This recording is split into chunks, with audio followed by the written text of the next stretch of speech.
Strategies to reduce desertification. Planting more trees.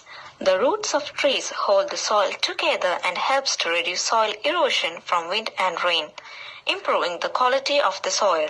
This can be managed by encouraging people to reduce the number of grazing animals they have and grow crops instead. The animal manure can be used to fertilize the crops grown. Growing crops in this way can improve the quality of the soil as it is held together by the roots of plants and protects from erosion. This type of farming is more sustainable. Water management. Water can be stored in earth dams in wet season and used to irrigate crops during the dry season.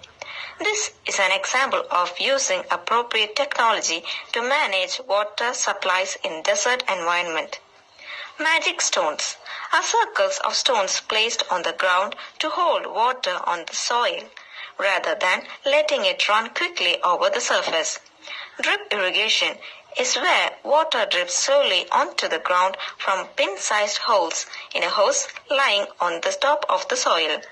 This minimizes water loss, maximizes effectiveness, and can be delivered via a solar pump.